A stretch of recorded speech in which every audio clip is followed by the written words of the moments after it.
भैया। अरे तनी देखा था जवाना के हाल हो। अरे जवन पुरनिया दादा हरे कह के चल गई ना, वो आज देखे के मिला था हो। सुना जवन कह के गए पुरनिया सरवाया गया आवता।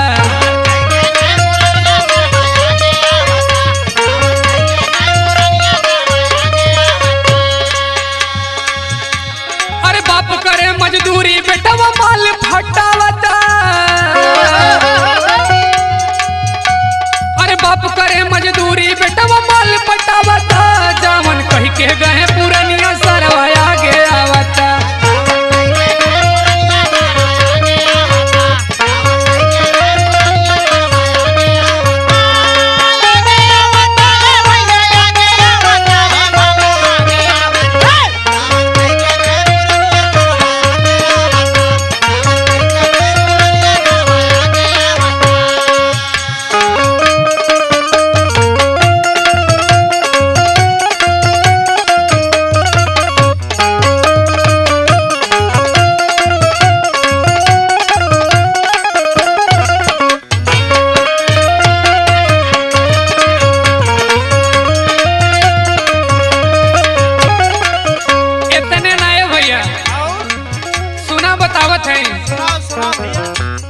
बाप चलावे तू कहीं साइकिल अपना घूमे गाड़ी में।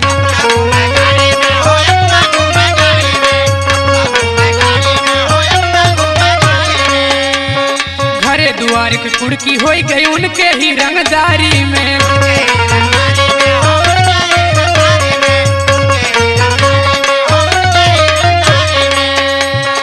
बाप चलावे तू कहीं साइकिल अपना घूमे गाड़ी में। घरे दुआर की कुड़की हो गई उनके ही रंगदारी में। सुना बाप न जाने तेरा बेटवा नदी थहावता। बाप न जाने तेरा बेटवा नदी थहावता। जावन कह के गए पुरनिया सरवाया के आवता।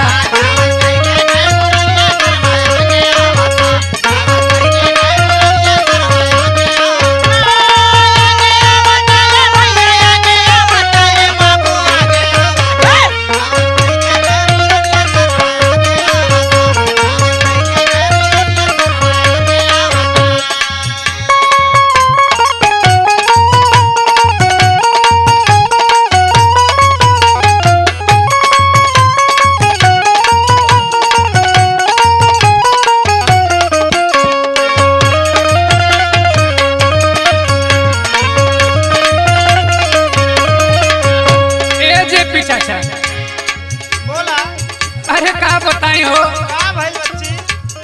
ये दिन देखे के मिले कहूँ सोच लेना रहे। सुना आजकल के औरत भैया केहू से कम ना बाड़ी।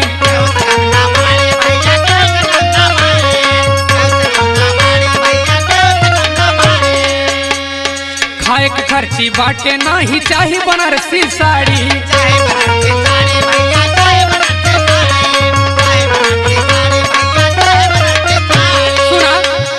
आजकल के औरत भैया केहू से कम ना बाड़ी।